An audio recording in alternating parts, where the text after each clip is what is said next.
أعوذ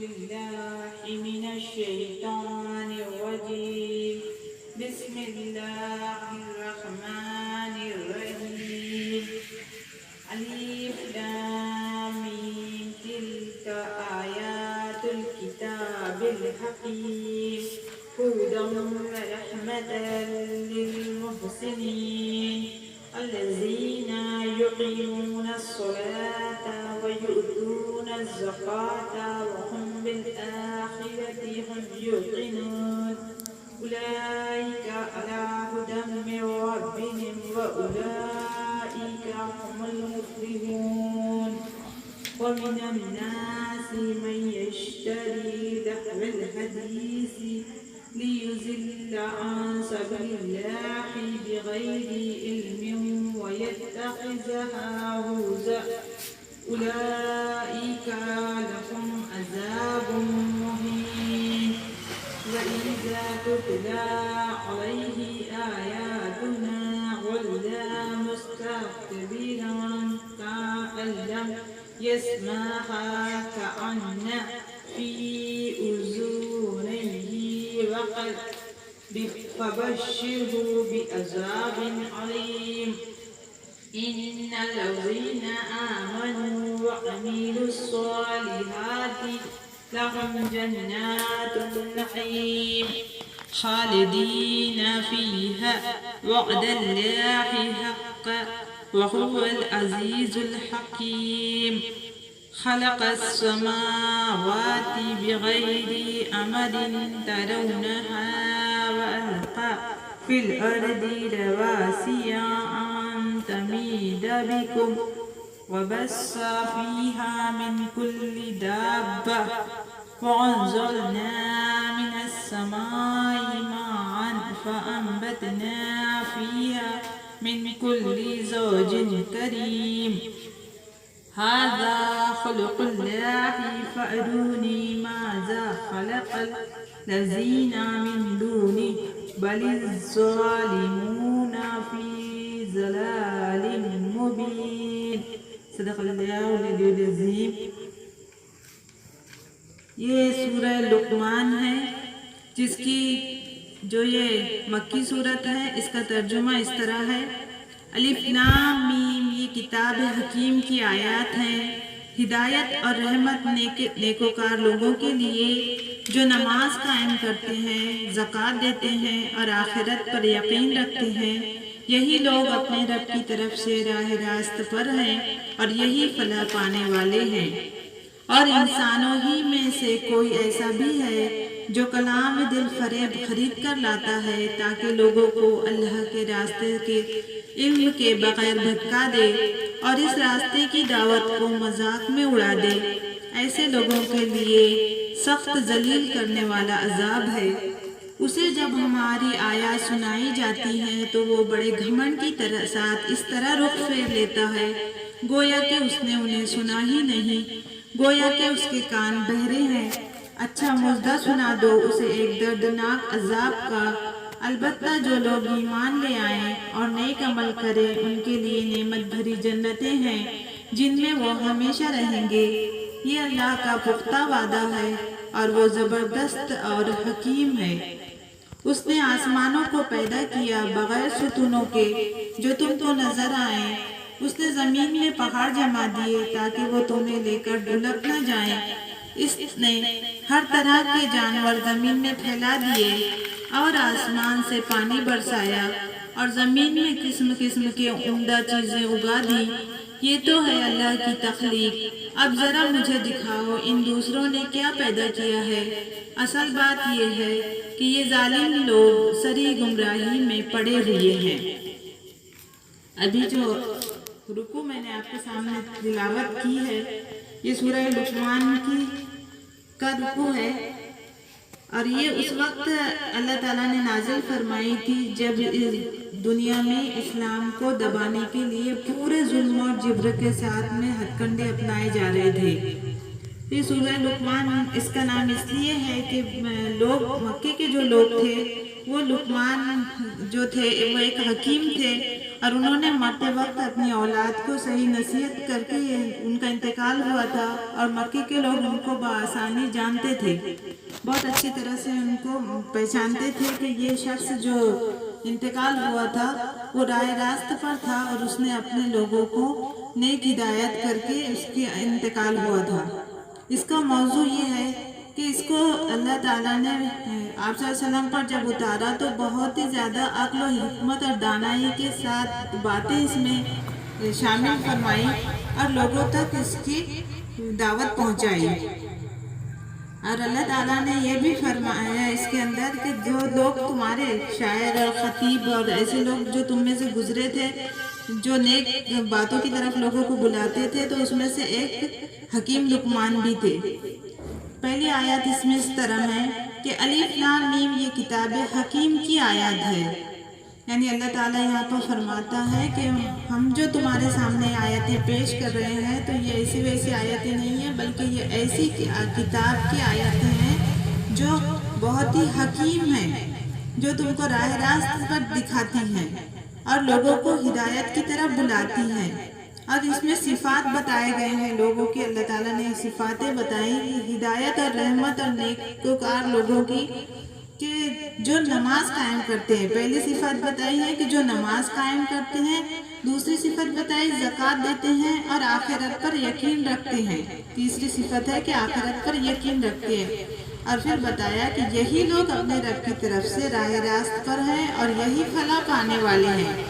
یعنی اللہ تعالیٰ کھول کر ہم کو اس آیت میں بتا رہا ہے کہ جو لوگ نماز قائم کرتے ہیں، صرف یہاں پر نماز پڑھنے کا ذکر نہیں کیا گیا ہے کہ تم جاؤ اور اکیلے نماز پڑھ لو، بلکہ بتایا کہ تم پانچوں وقت کی نماز کو پڑھنے والے ہو اور پھر اس کو اپنے آس پاس کے لوگوں کو، اپنے گھر کے لوگوں کو اس کی طرف راغب کرنے والے ہو، اور جس جگہوں پر نماز نہیں ہو رہی ہو وہاں پر نماز کا انتظام کرنے والے ہو، یعنی گویا اس کو قائم کرنے والے ہو، اور زکوٰۃ دینے والے ہو، اور آخرت پر یقین رکھنے والے ہو۔ یہاں زکوٰۃ کے بارے میں بھی ہم بہت کچھ جانتے ہیں کہ کس طرح سے زکوٰۃ ہم پر فرض کی گئی ہے، کہ آج ہم جو حالات دیکھ رہے ہیں کہ جو لاک ڈاؤن ہم پر آیا ہوا ہے، تو اس میں ہم کو کتنی زیادہ اس کی اہمیت معلوم ہو رہی ہے کہ اللہ تعالیٰ نے جن لوگوں کو صاحب نصیب بنایا، ان کو نوازا ہے، تو ان کے حصے میں اللہ تعالیٰ نے غریبوں کے لیے بھی حصہ رکھا ہے۔ اللہ تعالیٰ نے جن کو دولت مند بنایا ہے تو وہ اس لیے نہیں کہ تم اپنے ہی اوپر وہ پیسہ خرچ کرو، بلکہ اللہ تعالیٰ نے اس میں غریبوں کا حق بھی رکھا ہے۔ تو آج ہم کو اس کے اہمیت کا احساس ہو رہا ہے کہ اللہ تعالیٰ نے کیوں زکوٰۃ کو ہم پر فرض کیا ہے، اور آخرت پر یقین رکھتے ہیں۔ آج ہم کو اس کا بھی احساس ہو رہا ہے کہ ہم کو آخرت پر یقین رکھنا کتنا جو ہے تو ہم کو اہمیت ہے، کہ جو غیر لوگ ہوتے ہیں تو وہ آخرت پر یقین نہیں رکھتے۔ تو آج ہم کو معلوم ہو رہا ہے کہ کیسے پوری دنیا کا نظام، پوری کائنات کا نظام صرف اور صرف اللہ تعالیٰ کے ہاتھ میں ہے، کہ ہم ایک معمولی سی بیماری کو دیکھ رہے ہیں کہ جو اللہ تعالیٰ نے اپنی طرف سے نازل کی ہے، تو پوری دنیا اس کی لپیٹ میں ہے۔ تو ہم بالکل یہ کہہ سکتے ہیں کہ آخرت پر جو یقین رکھتا ہے اس کے لیے یہ کوئی ایسی بات نہیں ہے کہ وہ اس کو سمجھ نہ سکے۔ یہی لوگ اپنے رب کی طرف سے راہ راست پر ہیں اور یہی فلاح پانے والے ہیں۔ اور انسانوں ہی میں سے کوئی ایسا بھی ہے جو کلام دل فریب خرید کر لاتا ہے، یعنی یہاں پر برائیوں کی طرف اشارہ کیا جا رہا ہے، اور اللہ تعالیٰ یہاں پر فرما رہے ہیں کہ انسانوں ہی میں سے ایک طرف تو خدا کی طرف یہ رحمت اور ہدایت لانے والے لوگ ہیں اور فائدہ اٹھانے والے لوگ ہیں، اور دوسری طرف ایسے لوگ ہیں جو اس سے منہ موڑنے والے ہوتے ہیں اور اس سے لوگوں کے دل پلٹانے والے بھی ہوتے ہیں، جو کلام دل خرید کر لاتا ہے تاکہ لوگوں کو اللہ کے راستے سے علم کے بغیر بھٹکا دے، اللہ کے راستے سے ہٹانے والے۔ اور یہاں پر لو الحدیث کا بھی ذکر کیا گیا ہے کہ لو الحدیث کے معنی ہے کہ جو ایسی چیزیں جو اللہ کے راستے سے منہ موڑ دینے والی ہو، یعنی باطل چیزیں آج کے زمانے میں سمجھنے کے لیے ہم اس کو آسانی سے سمجھ سکتے ہیں کہ جیسے موسیقی اور موبائل کا غلط استعمال، یہ لوح الحدیث میں آتی ہے کہ جو لوگ ایسی چیزوں کو اس لیے خریدتے ہیں کہ اللہ کے راستے سے ہٹ کر اس راستے کی طرف غافل ہو جائے، اس کی گپوں میں، خرافات میں، ہنسی مذاق میں، داستانوں میں، افسانے میں، یا پھر ان کے گانے بجانوں میں الجھ جانا۔ ان چیزوں میں الجھنے سے مطلب ہے کہ اللہ تعالیٰ کی سے منہ موڑ لینا، لوگوں کو اللہ تعالیٰ کے بغیر بھٹکا دینا اور راستے کی دعوت کو مذاق میں اڑاتے ہیں۔ ایسے لوگوں کے لیے سخت ذلیل کرنے والا عذاب ہے۔ اللہ تعالیٰ یہاں فرما رہا ہے کہ جو لوگ اللہ کی آیتوں سے منہ موڑ کر اور غلط باتوں کی طرف جاتے ہیں تو ان کو سخت عذاب کا مژدہ سنا دو، یعنی اللہ تعالیٰ اس کو سے بخشے گا نہیں کہ ہم ان چیزوں میں گم ہو جائیں گے اور پھر اللہ تعالیٰ ہم کو اس سے جو ہے تو معاف کر دیں گا، بلکہ اللہ تعالیٰ ہم کو اس کا عذاب دے کر رہیں گا۔ اور یہ ذلیل کرنے والا عذاب بتایا اللہ تعالیٰ نے کہ یہ بہت زیادہ ذلیل کرنے والا عذاب ہے۔ اسے جب ہماری آیات سنائی جاتی ہیں تو وہ بڑے گھمنڈ کے ساتھ اس طرح رخ پھیر لیتا ہے گویا کہ اس نے انہیں سنا ہی نہیں، گویا کہ اس کے کان بہرے ہیں۔ اچھا مژدہ سنا دو اسے ایک دردناک عذاب کا۔ البتہ جو لوگ ایمان لے آئے اور نیک عمل کرے ان کے لیے نعمتیں بھری جنتیں ہیں جن میں وہ ہمیشہ رہیں گے۔ یعنی جو لوگ منہ موڑتے ہیں اور اللہ تعالیٰ کی باتوں سے اپنے آپ کو دور کرتے ہیں تو اللہ تعالیٰ فرماتے ہیں کہ ان کو دردناک عذاب کا مژدہ سنا دو۔ یعنی صرف عذاب نہیں کہ ہم کو عذاب دے دیے، بلکہ اللہ تعالیٰ دردناک عذاب کا مژدہ سنانے کے لیے کہہ رہا ہے۔ دردناک عذاب کی شکلیں الگ الگ ہوتی ہے۔ ایک عذاب وہ ہوتا ہے کہ جس سے عذاب سے صرف موت آ جاتی ہے، لیکن دردناک عذاب وہ ہوتا ہے کہ جس سے ہم کو بہت زیادہ درد ہو، ہم زندہ تو رہے لیکن درد ہو، یعنی ہمارے سامنے کچھ ایسی پریشانیاں آئیں کہ ہم کو ذلیل خوار کرے، یا ہم کو اولاد کی آزمائش میں اللہ تعالیٰ ڈال دے، یا ہماری آنکھوں کے سامنے ہماری غلط اولادیں ہو جائے، یا ہمارے سامنے ایسا کچھ منظر آئے کہ جس سے ہم کو بہت زیادہ درد پہنچے، ایسا دردناک عذاب اللہ تعالیٰ دینے والے ہیں۔ اس کے علاوہ اللہ تعالیٰ فرماتے ہیں کہ البتہ جو لوگ ایمان لے آئے اور نیک عمل کرے ان کے لیے نعمت بھری جنتیں ہیں جن میں وہ ہمیشہ رہیں گے۔ یہ اللہ کا پختہ وعدہ ہے اور وہ زبردست اور حکیم ہے۔ اس کے علاوہ اللہ تعالیٰ فرماتے ہیں کہ جو لوگ اللہ کے راستے پر چلنے والے ہیں تو ان پر بہت زیادہ مصیبتیں آئیں گی، ان پر تکلیفیں آئیں گی، ان کو صبر کرنا ہے، اس پر ان کو اپنے قدم جما دینے ہیں اور اس پر اپنا عمل کرنا ہے، تو تب اللہ تعالیٰ فرماتے ہیں کہ ان کی یہ آزمائش ہے اور یہ ان کی ضائع نہیں ہوں گی، بلکہ اللہ تعالیٰ اس کا ایسا ان کو انعام نعمت عطا فرمائیں گے کہ ان کو اللہ تعالیٰ کے یہاں نعمت بھری جنتیں ہوں گی اور وہ ہمیشہ ہمیشہ اس میں رہیں گے۔ اور اس آیت میں اللہ تعالیٰ آگے فرما رہے ہیں کہ یہ اللہ کا پختہ وعدہ ہے اور وہ زبردست حکیم ہے۔ اس نے آسمانوں کو پیدا کیا بغیر ستونوں کے جو تم کو نظر آئے۔ پھر اللہ تعالیٰ یہاں فرما رہے ہیں کہ اللہ تعالیٰ تم دیکھتے نہیں ہو کہ اللہ تعالیٰ نے تم پر جو آسمان نازل فرمایا ہے تو وہ بغیر ستونوں کا ہے، اس کو کوئی ستون نہیں ہے، لیکن اس نے کیسا تمہارے اوپر اس کو نازل فرمایا ہے۔ اسی طرح سے اس نے زمین میں پہاڑ جما دیے، اس لیے کہ تاکہ وہ تمہاری زمین کو لے کر ڈھلک نہ جائے۔ یہ سب اللہ تعالیٰ کی حکیم نعمتیں ہیں جو حکمت کے ساتھ اس نے تم کو دی ہے۔ اس نے ہر طرح کے جانور زمین میں پھیلا دیے اور آسمان سے پانی برسایا اور زمین میں قسم قسم کی عمدہ چیزیں اگا دی۔ یہ تو ہے اللہ کی تخلیق۔ اب ذرا مجھے دکھاؤ ان دوسروں نے کیا پیدا کیا۔ پھر اللہ تعالیٰ یہ ساری چیزوں کو گنا کر فرما رہا ہے کہ کیا تم جانتے نہیں ہو کہ اللہ تعالیٰ ہی زمین میں پانی برسانے والا ہے، اللہ تعالیٰ ہی ہے جو قسم قسم کی عمدہ چیزیں زمین سے اگاتا ہے۔ کیا ہم دیکھتے نہیں ہیں کہ زمین میں اب ہم دیکھتے ہیں کہ ایک ہی زمین ہے، اسی زمین میں ایک دانہ اگر کسی میٹھی چیز کا کھجور کا اگا دیا جاتا ہے تو اس سے کھجور اگتی ہے اور وہ میٹھی چیز ہوتی ہے، لیکن اسی زمین میں ہم دیکھتے ہیں کہ ایک نیم کا پودا ڈال دیا جائے تو نیم کڑوا پیدا ہوتا ہے۔ تو یہ اللہ کی حکمت ہے کہ وہی زمین ہے، وہی پانی اس کو دیا جا رہا ہے، لیکن ایک ہے کہ کھجور بن رہی ہے اور ایک ہے کہ نیم بن رہا ہے۔ یہ اللہ تعالیٰ کی حکمت ہے کہ کس طرح سے وہ اپنی زمینوں میں کیسے اسی زمین سے کیسے قسم قسم کی عمدہ چیزیں اگا دیتا ہے۔ یہ اللہ کی تخلیق ہے۔ اب اللہ تعالیٰ پوچھتا ہے کہ تم جس کو پوچھتے ہو، تم جس کی پوجا کرتے ہو، تم جس کی پرستش کرتے ہو، تو ذرا مجھے بتاؤ تو صحیح کہ ان لوگوں نے کیا پیدا کیا ہے۔ اللہ تعالیٰ کے تو ہاتھ میں ساری چیزیں ہیں، ان دوسروں نے آخر کیا پیدا کیا؟ اصل بات یہ ہے کہ یہ ظالم لوگ سرئی گمراہی میں پڑے ہوئے ہیں۔ پھر اللہ تعالیٰ کھول کر فرماتے ہیں کہ یہ لوگ ظالم ہیں، یہ دوسروں پر ظلم تو کر ہی رہے ہیں، لیکن یہ خود اپنے آپ پر ظلم کر رہے ہیں، کیونکہ جو لوگ اللہ کو چھوڑ کر دوسروں کی عبادت کرتے ہیں، دوسروں کی پرستش کرتے ہیں، وہ خود اپنے پر بھی ظلم کرتے ہیں اور اللہ کے بھی نظروں میں جو ہے تو گنہگار ہوتے ہیں۔ تو اللہ تعالیٰ فرما رہا ہے کہ صحیح بات یہ ہے کہ یہ لوگ گمراہی میں پڑے ہوئے ہیں اور ان کو ان کے کیے کی ضرور سزا ملے گی۔ وآخر الدعوانا الحمدللہ رب العالمین۔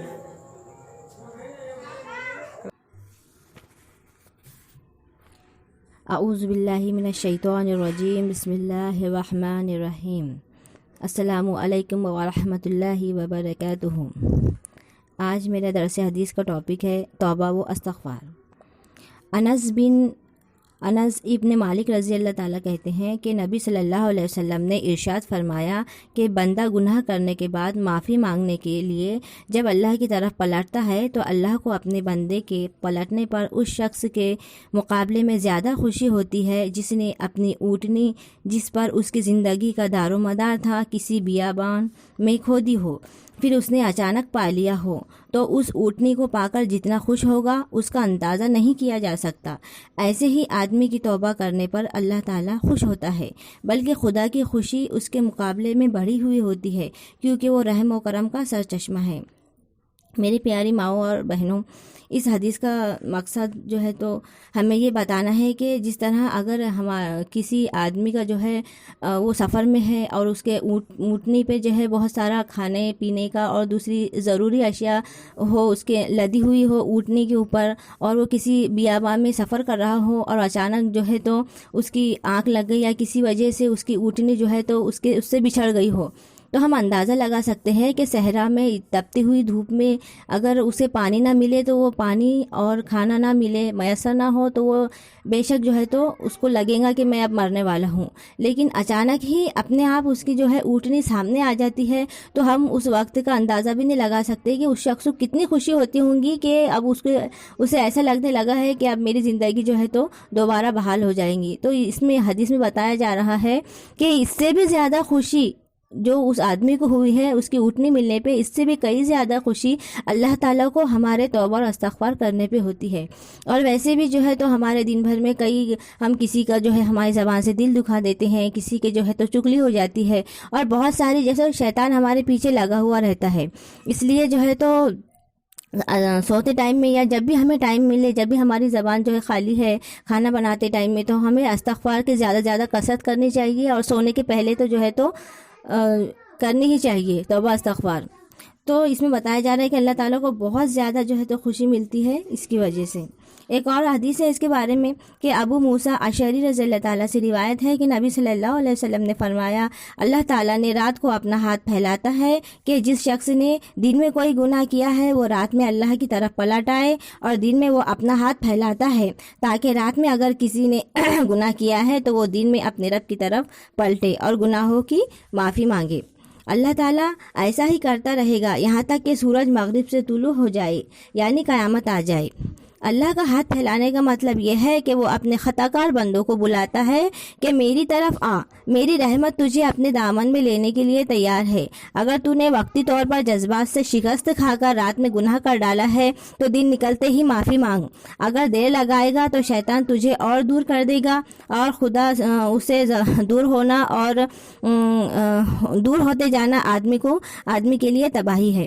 اس میں حدیث میں بتایا جا رہا ہے کہ ہم نہ جانے رات میں دن میں کتنے گناہ کرتے ہیں، تو ہمیں چاہیے کہ رات ہونے سے پہلے ہم جو ہے تو معافی مانگ لیں۔ اور اگر ہم نے رات میں گناہ کیے ہیں، شیطان ہمارے پیچھے لگا ہوا ہے، یعنی کوئی بھی قسم کی چھوٹی بڑی غلطی اگر ہم کرتے ہیں تو ہمیں چاہیے کہ اللہ تعالیٰ سے توبہ اور استغفار کرنا چاہیے۔ اللہ تعالیٰ جو ہے تو ہمیں جو ہے تو معافی دینے کے لیے بیٹھے ہیں۔ اللہ تعالیٰ ہمیں جو ہے 70 ماؤں سے زیادہ پیار کرتے ہیں۔ اگر ہم سے کوئی اتنا چھوٹا موٹا گناہ یا بڑا بھی ہوا تو ہمیں چاہیے کہ رات میں ہوا تو جب کا جبھی توبہ کر لے، اگر دن میں ہوتا ہے تو شام میں کر لے، رات میں ہوتا ہے تو دن میں کر لے۔ اللہ تعالیٰ جو ہے بہت مغفرت کرنے والا اور رحمان و رحیم ہے۔ اس میں جو ہے تو اللہ تعالیٰ کی صفت بیان کی گئی ہے کہ اللہ تعالیٰ بہت زیادہ چاہنے والا ہے ہم کو، اور وہ جو ہے معافی اگر ہم مانگیں تو بہت زیادہ خوش ہوتا ہے۔ ایک اور حدیث ہے کہ نبی صلی اللہ علیہ وسلم نے فرمایا کہ اللہ بندے کی توبہ سانس اکھڑنے سے پہلے تک قبول کرتا ہے، یعنی توبہ کا دروازہ ہمارے لیے تب تک کے کھلا ہے جب تک کہ ہم جو ہے تو سکرات کی حالت میں نہیں پہنچ جاتے۔ دیکھیے اللہ تعالیٰ کتنا بڑا کرم ہے کہ یعنی ہم گناہ کرتے جاتے ہیں اور معافی مانگتے جاتے ہیں تو ہمارا رب ہمیں معاف کر دیتا ہے۔ یعنی اگر کسی نے اپنی ساری زندگی گناہ میں بسر کی ہو لیکن موت کی بے ہوشی سے پہلے اس نے سچی توبہ کر لی تو سب گناہ دھل جائیں گے۔ البتہ سانس اکھڑ جانے کے بعد، جسے سکرات کی حالت کہتے ہیں، اس وقت معافی مانگنے کا اس کو معافی نہیں ملے گی۔ اس لیے ضروری ہے کہ موت دیکھنے سے پہلے توبہ کر لے، کیونکہ ہمیں پتہ ہے کہ جب ہم سکرات کی حالت میں ہوتے ہیں، نظر کی حالت میں ہوتے ہیں، تو جو پردہ رہتا ہے اللہ تعالیٰ کے اور ہمارے درمیان تو وہ نکل جاتا ہے، اور ہم کو جو ہے تو تمام چیزیں ہمارے پہ کھل کے واضح ہو جاتی ہے، فرشتوں کا آنا جانا اور ہمارے وقت کا جو ہے موت کا وقت نزدیک آتا ہے، تو یہ سب ہم پہ کھل کے سامنے آ جاتا ہے۔ تو ہمیں توبہ کی مہلت تب تک کی دی گئی ہے جب تک کہ یہ ہم سے راز کھل نہ جائے۔ اگر یہ راز کھل گیا تو ہماری توبہ قبول نہیں ہوگی۔ اس لیے بہتر ہے کہ جب تک ہماری سانس ہے تو ہم جو ہے اللہ تعالیٰ سے معافی مانگ لیں اور جو ہے توبہ استغفار جو ہے کثرت سے پڑھیں۔ یہ ابھی جو ہے ہمارے لیے دروازے کھلے ہوئے ہیں اللہ تعالیٰ کے۔ ایک اور حدیث ہے کہ رسول اللہ صلی اللہ علیہ وسلم نے ارشاد فرمایا، اے لوگوں، اللہ سے اپنے گناہوں کی معافی چاہو اور اس کی طرف پلٹو۔ مجھے دیکھو، میں دن میں 100 بار اللہ سے مغفرت کی دعا کرتا ہوں۔ دیکھیے ہم سب کو پتہ ہے کہ اللہ تعالیٰ جو ہے تو اللہ تعالیٰ نے نبی صلی اللہ علیہ وسلم کو جنت کی بشارت دے دی۔ انہیں کیا ضرورت تھی کہ جو ہے تو توبہ استغفار کرتے، لیکن معصوم عن الخطا ہونے کے بعد میں 100 مرتبہ استغفار کرتے ہیں۔ تو اس سے ہمیں پتہ چلتا ہے کہ ہم جو ہے اتنے زیادہ گناہ گار ہیں تو ہمیں کتنی کثرت کرنی چاہیے توبہ استغفار کی۔ اس کے بارے میں ایک اور حدیث ہے کہ حضور صلی اللہ علیہ وسلم نے فرمایا کہ اللہ تعالیٰ کہتا ہے کہ اے میرے بندو، میں نے اپنے اوپر ظلم کو حرام کر لیا ہے، تم بھی ایک دوسرے پر ظلم کرنے کو حرام سمجھو۔ میرے بندوں، تم میں سے ہر ایک گمراہ ہے سوائے اس شخص کے جس کو میں ہدایت دوں۔ بس مجھ سے ہدایت کی دعا مانگو تو میں تمہیں ہدایت دوں گا۔ اے میرے بندوں، تم میں سے ہر ایک بھوکا ہے سوائے اس شخص کے جس کو میں کھانا دوں۔ بس مجھ سے روزی مانگو تو میں تمہیں کھانا کھلاؤں گا۔ اے میرے بندوں، تم میں سے ہر ایک ننگا ہے سوائے اس شخص کے جس کو میں پہناتا ہوں، تو مجھ سے کپڑا مانگو میں تمہیں پہناؤں گا۔ اے میرے بندوں، تم رات اور دن میں گناہ کرتے ہو اور میں سارے گناہ معاف کر سکتا ہوں، بس مجھ سے معافی مانگو تمہیں معاف کر دوں گا۔ دیکھیے یہاں پہ بتایا جا رہا ہے اللہ تعالیٰ کتنا غفور الرحیم ہے، جو ہے ہمارے گناہ معاف کرنے والے ہیں، اور اللہ تعالیٰ ریڈی بیٹھے ہمارے گناہوں کو معاف کرنے کے لیے۔ بس ضرورت اس بات کی ہے کہ ہم جو ہے تو اپنے گناہوں کا اعتراف کریں اور جو ہے تو توبہ اور استغفار کی کثرت کریں، اور جس سے جو ہے تو ہم نے جو ہے تو غلط رویہ اختیار کیا ہے ان سے معافی مانگے، اور اللہ تعالیٰ سے بھی جو ہے تو توبہ استغفار کی کثرت کریں۔ وآخر الدعوانا اعوذ باللہ من الشیطان الرجیم، بسم اللہ الرحمن الرحیم۔ عزیز بہنوں، السلام علیکم ورحمۃ اللہ وبرکاتہ۔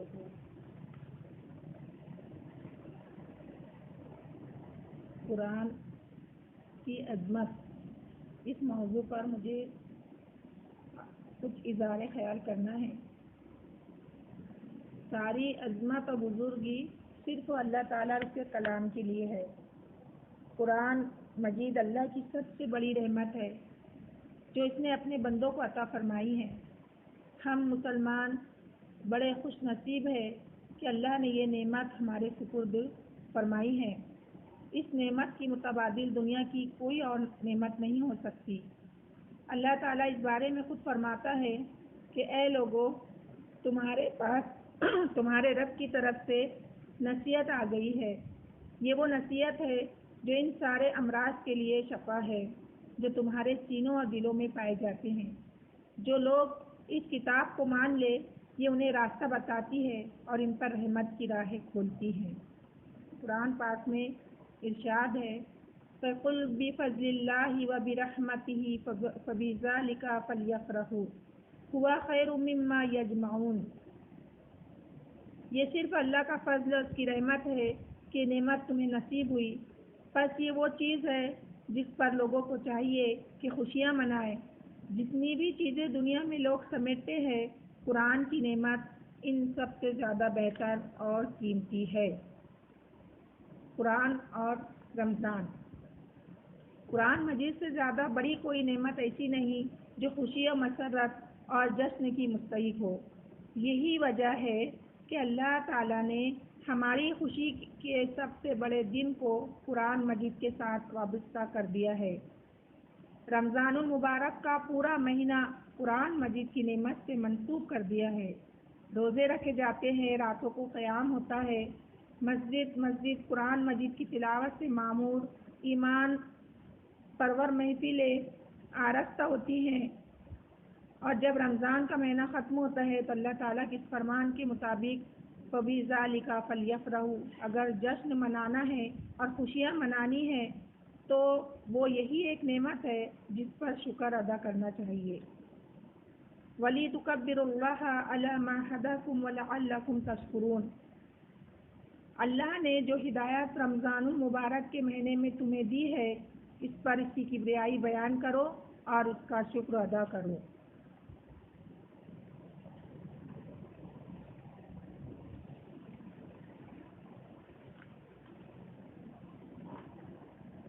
قرآن اور آج کا مسلمان۔ قرآن نے دور اول کے انسانوں کو اس طرح بدل دیا کہ آپ اس کا تصور بھی نہیں کر سکتے، مگر جب آپ اس پر غور کریں گے کہ اس نے انہیں کیسے بدل دیا تو پھر وہ اپنے بارے میں سوچنا ہوگا کہ ہم کیوں نہیں بدلتے۔ رمضان المبارک کا مہینہ شروع ہو جاتا ہے اور ختم ہو جاتا ہے۔ جیسے انسان ہم پہلے رمضان کو تھے، ویسے انسان ہم 30ویں تاریخ کو بھی ہوتے ہیں۔ ہم مہینہ بھر کھڑے ہو کر قرآن مجید سنتے ہیں، جیسے انسان ہم اس کو سننے سے پہلے تھے ویسے ہی ہم اس کو سننے کے بعد بھی رہتے ہیں۔ لیکن قرآن مجید کو سننے والے دور اول کے لوگوں کی کیفیت کے بارے میں تو قرآن کہتا ہے کہ الذین اذا ذکر اللہ وجلت قلوبہم، جب اللہ کا ذکر کیا جاتا ہے تو ان کے دل کانپ اٹھتے ہیں۔ تری اعینہم من الدم مما عرفوا من الحق، تم دیکھتے ہو کہ ان کی آنکھوں سے آنسو بہنے لگتے ہیں اس لیے کہ وہ حق کو پہچان جاتے ہیں۔ اللہ نزل احسن الحدیث کتاب متشابہا مثانیہ تقشعر منہ جلود الذین یخشون ربہم ثم جلودہم وقلوبہم الی ذکر اللہ۔ اللہ نے بہترین کلام اتارا ہے، ایک ایسی کتاب جس کے تمام اجزاء ہم رنگ ہیں، جس میں بار بار مضامین دہرائے گئے ہیں۔ اسے سن کر ان لوگوں کی رونگٹے کھڑے ہو جاتے ہیں جو اپنے رب سے ڈرنے والے ہیں، اور پھر ان کے جسم اور ان کے دل نرم ہو کر اللہ کے ذکر کی طرف راغب ہو جاتے ہیں۔ گویا جسم کے رونگٹے کھڑے ہو جاتے ہیں، کھال سخت پڑ جاتی ہے، دل نرم پڑ جاتے ہیں۔ یہ اثر ان کے جسموں پر پڑتا ہے جو اسے سوچ سمجھ کر وابستگی اور وارفتگی کے ساتھ پڑھتے ہیں۔ قرآن ہمارے ہاں اس معاشرے میں آج بھی پڑھا جاتا ہے۔ ہم اس کی ورق گردانی کرتے ہیں، جلدی جلدی ختم قرآن کی محفلیں بھی منعقد ہوتی رہتی ہے، مگر کیا کسی کا دل نرم پڑتا ہے؟ کسی کی آنکھوں میں نمی آتی ہے؟ کسی کے رونگٹے کھڑے ہوتے ہیں؟ کسی کو یہ احساس ہوتا ہے کہ جو کلام پڑھا جا رہا ہے وہ رب السماوات والارض کا کلام ہے؟ نہیں، ہم تو یہ چاہتے ہیں کہ جلدی سے جلدی یہ پارہ، یہ منزل اور یہ قرآن ختم ہو، اور جلدی سے جو ہے تو ہم اس کو مختصر کر کے ختم کر دیں۔ عزیز بہنوں، قرآن مجید ہمارے صحابہ کے دور میں پڑھا جاتا تھا، اور سننے والوں کی جو کیفیت قرآن مجید نے بیان کی ہے وہ ہم سب کے سامنے ہے۔ قرآن مجید کا جو حصہ نازل ہوتا، ان کی محفلوں میں سنایا جاتا، وہ سمجھتے تھے کہ یہ ہمارے عمل کرنے کے لیے آ رہا ہے، کہ محض سننے یا سر دھرنے کے لیے نہیں آ رہا ہے، اس لیے اس کے رنگ میں رنگ جاتے تھے، اس کی چلتی پھرتی تصویر بن جاتے، ان کی زندگی اس کی تفسیر ہو جاتی تھی۔ بعض صحابہ کرام رضی اللہ عنہم کہتے ہیں کہ ہم نے سورہ البقرہ 10 سال میں ختم کی۔ لوگ اب یہ چاہتے ہیں کہ شبینہ کی ایک مجلس میں پورا قرآن مجید سن کر ختم کر دے۔ بعض صحابہ رضی اللہ عنہم کہتے ہیں کہ ہم 8 آیتیں سیکھتے تھے، ان کو اچھی طرح سمجھتے تھے، ان کے اوپر عمل کرتے تھے، ان کو محفوظ کرتے تھے، اس کے بعد ہم اگلی 8 آیتیں سیکھتے تھے، اور اس طریقے سے ہم نے پوری سورہ البقرہ ختم کی۔ اس طرح سے جب انہوں نے قرآن کریم کو جذب کر لیا اور محمد رسول اللہ صلی اللہ علیہ وسلم کی صحبت میں بیٹھ کر ان کی شخصیت بدل گئی، تو دنیا نے دیکھا کہ اللہ تعالیٰ نے ان کو کن کن انعامات سے نوازا۔ آخرت میں اللہ نے ان سے جن انعامات کا وعدہ فرمایا تھا، سرے دست اس کا ذکر چھوڑ دیجئے۔ اس نے تو دنیا کے مسائل کے بارے میں بھی یہی کہا کہ وَلَوْ أَنَّ أَهْلَ الْقُرَىٰ آمَنُوا وَاتَّقَوْا لَفَتَحْنَا عَلَيْهِمْ بَرَكَاتٍ مِّنَ السَّمَاءِ وَالْأَرْضِ۔ اگر بستیوں کے لوگ ایمان لاتے اور تقوی کی روش اختیار کرتے تو ہم ان پر آسمان اور زمین سے برکتوں کے دروازے کھول دیتے۔ گویا افلاس، غربت اور پسماندگی کے خاتمے کا نسخہ تو یہی قرآن مجید ہے۔ قرآن کریم اللہ تعالیٰ کا سب سے عظیم اور بے مثل تحفہ ہے جو اس نے انسانوں کو عطا فرمایا ہے۔ قرآن کے ہم پر کچھ حقوق ہے۔ قرآن کریم کا پہلا حق یہ ہے کہ ہم اس کو خود سمجھے، اس پہ عمل کرے۔ ہم پر اس کا دوسرا حق یہ ہے کہ لوگوں کے سامنے اسے بیان کرے اور پیش کرے۔ جب روشنی آتی ہے تو اس لیے نہیں آتی کہ اس کے اوپر آدمی پردہ اور کمبل ڈال دے، روشنی آتی ہی اس لیے کہ وہ اپنے ماحول کو روشن کر دے۔ اللہ تعالیٰ کی کتاب اس لیے آئی ہے کہ انسانوں کو صحیح راستہ بتائے، اس لیے نہیں آئی کہ وہ لپیٹ کر جزدان میں رکھ دی جائے یا ڈرائنگ روم کی شیلف میں سجا دی جائے یا گاہے گاہے اس کی تلاوت کر لی جائے۔ یہ بات تو اللہ تعالیٰ نے وہیں فرما دی جہاں اس نے رمضان کا ذکر کیا، روزے فرض کیے کہ شہر رمضان الذی انزل فیہ القرآن ھدی للناس وبینات من الھدی والفرقان۔ رمضان وہ مہینہ ہے جس میں قرآن نازل کیا گیا جو انسانوں کے لیے سراسر ہدایت ہے اور ایسی واضح تعلیمات پر مشتمل ہے جو راہ راست دکھانے والی، حق و باطل کا فرق کھول کر رکھ دینے والی ہے۔ گویا اللہ فرماتا ہے کہ یہ تو ہم نے تمہارے ہاتھ میں لوگوں کے لیے چراغ تھمایا ہے، یہ صرف تمہارے لیے نہیں ہے۔ یہ امت اس لیے نہیں بنائی کہ صرف اپنے لیے جیے، یہ امت تو اس لیے بنی ہے کہ سارے انسانوں کے لیے جیے۔ یہ امت قرآن مجید کے ساتھ سارے انسانوں کے لیے کھڑی کی گئی، اس لیے کہ اس کے پاس تو وہ ہدایت ہے جو سارے انسانوں کے لیے چراغ ہدایت ہے۔ ان الذين يكتمون ما انزلنا من البينات والهدى من بعد ما بيناه للناس في الكتاب اولئك يلعنهم الله ويلعنهم اللائنون۔ جو لوگ ہماری نازل ہوئی روشن تعلیمات اور ہدایت کو چھپاتے ہیں، درا حالانکہ ہم انہیں سب انسانوں کی رہنمائی کے لیے اپنی کتاب میں بیان کر چکے ہیں۔ یقین جانو کہ اللہ بھی ان پہ لعنت کرتا ہے اور تمام لعنت کرنے والے بھی ان پر لعنت بھیجتے ہیں۔ یہ کتاب ہدایت ساری انسانیت کے لیے ہے، مگر جو اسے چھپا کر رکھتے ہیں ان کے اوپر اللہ تعالیٰ خود بھی لعنت بھیجتا ہے اور سارے انسان بھی لعنت کرتے ہیں۔ اللہ تعالیٰ اس لیے لعنت فرماتے ہیں کہ میں نے اتنی بڑی نعمت ان کے ہاتھوں میں دی ہے مگر یہ اس سے غافل سو رہے ہیں۔ انسان اس لیے لعنت کرتے ہیں کہ ہم گمراہی کے اندھیرے میں بھٹکتے پھر رہے ہیں۔ بے شمار روگ اور امراض ہم کو لگے ہوئے ہیں۔ ان لوگوں کے پاس نسخہ موجود ہے جس سے ہمارا علاج ہو سکتا ہے، وہ روشنی موجود ہے جس سے ہماری زندگی کی راہ روشن ہو سکتی ہے، لیکن یہ عجیب لوگ ہیں کہ نسخہ بھی اپنی جیب میں رکھے بیٹھے ہیں اور چراغ کے اوپر بھی انہوں نے کمبل ڈال رکھا ہے۔ وہ لعنت نہ کرے تو کیا کرے؟ اللہ تعالیٰ فرماتا ہے کہ إِلَّا الَّذِينَ تَابُوا وَأَصْلَحُوا وَبَيَّنُوا فَأُولَٰئِكَ أَتُوبُ عَلَيْهِمْ وَأَنَا التَّوَّابُ الرَّحِيمُ إِنَّ الَّذِينَ كَفَرُوا وَمَاتُوا وَهُمْ كُفَّارٌ أُولَٰئِكَ عَلَيْهِمْ لَعْنَةُ اللَّهِ وَالْمَلَائِكَةِ وَالنَّاسِ أَجْمَعِينَ۔ البتہ جو اس رویش سے باز آ جائے اور اپنے طرز عمل کی اصلاح کر لے، جو کچھ چھپاتے تھے اسے بیان کرنے لگے، ان کو میں معاف کر دوں گا اور میں بڑا درگزر کرنے والا، رحم کرنے والا ہوں۔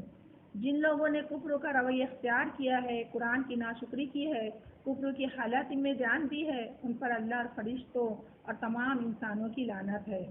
اللہ تعالیٰ کا انداز بیان دیکھیے، اس کی شدت دیکھیے، اس میں ناراضی اور غضب کی جھلک دیکھیے۔ ان پر اللہ کی لعنت جس نے کتاب دی، ان پر فرشتوں کی لعنت جنہوں نے کتاب پہنچائی، اور انسانوں کی جانب سے بھی لعنت کی جن کے لیے کتاب لائی گئی تھی۔ یہ کتاب جہاں نعمت ہے وہاں ایک امانت بھی ہے۔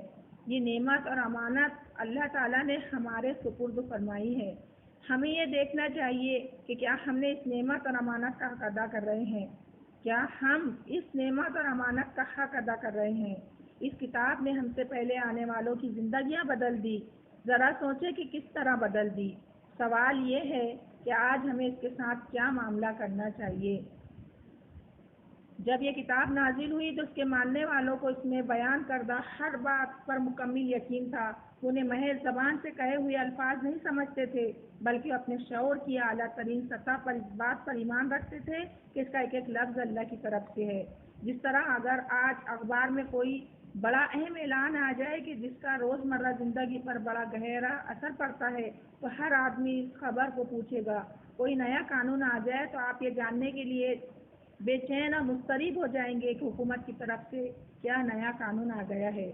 مگر میرے عزیز بہنوں، ان لوگوں کے لیے تو حکومت ایک ہی تھی کہ لہو ملک السماوات والارض، آسمان و زمین کی حکومت اسی خالق و مالک کے لیے ہے، کسی کے لیے نہیں ہے۔ اس کی طرف سے جو اعلان آتا تھا وہ ان کی سر آنکھوں پر ہوتا تھا۔ اگر یہ کہا جاتا تھا کہ ایک حبہ بھی اللہ کی راہ میں دو گے تو جان لو 700 گنا ثواب یقینی ہے، اس سے زیادہ ہم دیں گے۔ ان کو اس بات پر یقین ہوتا تھا۔ اللہ کی راہ میں مقدور بھر دینے کے بعد ان کی جیب بند نہیں رہتی تھی۔ لوگ اپنی دولت لا کر لٹا دیا کرتے تھے، اپنے قیمتی باغ اللہ کی راہ میں دے دیا کرتے تھے، مزدوری کرتے تھے، پیسے لا کر حضور صلی اللہ علیہ وسلم کے قدموں میں رکھ دیتے تھے۔ غزوہ بدر کا واقعہ ہے کہ جب دشمنوں نے مدینے پر حملہ کر دیا تو حضور صلی اللہ علیہ وسلم کھڑے ہو کر مسلمانوں سے فرمایا کہ وَسَارِعُوا إِلَىٰ مَغْفِرَةٍ مِّن رَّبِّكُمْ وَجَنَّةٍ عَرْضُهَا السَّمَاوَاتُ وَالْأَرْضُ، دوڑو اپنے رب کی مغفرت کی طرف اور اس جنت کی طرف جس کی وسعت میں آسمان و زمین سما جائیں گے۔ ایک نوجوان لڑکا وہاں کھڑا تھا، اس نے پوچھا حضور صلی اللہ علیہ وسلم کیا میں بھی جنت میں جا سکتا ہوں؟ آپ صلی اللہ علیہ وسلم نے فرمایا کیوں نہیں، راستہ آج بھی کھلا ہوا ہے۔ آج ہمارے لیے کوئی جنت کے 1000 راستے کھول دے لیکن ہمارے قدم اس راہ کی طرف نہیں اٹھتے۔ لیکن وہاں پر تو ایمان و یقین تھا۔ ان صحابی کے ہاتھ میں کھجوریں تھی، کہنے لگے اتنی دیر کون انتظار کرے گا کہ کھجوریں ختم ہوں۔ سبحان اللہ، اتنا یقین تھا انہیں اپنے رب کے وعدے پر۔ حضور صلی اللہ علیہ وسلم کے وعدے اور قرآن کی دعوت پر لبیک کہتے ہوئے انہوں نے کھجوریں ہاتھ سے پھینک دی، تلوار نکالی، لڑے اور شہید ہو گئے۔ یہ عمیر بن حمام رضی اللہ تعالی عنہ تھے۔ آج کتنے لوگ ہیں کہ ہاتھ اور دامن کھجوروں سے بھرے ہوئے ہیں مگر انتظار کر رہے ہیں کہ ذرا یہ کام ہو جائے، ذرا وہ کام ہو جائے، پھر ہم نیک بن جائیں گے۔ یاد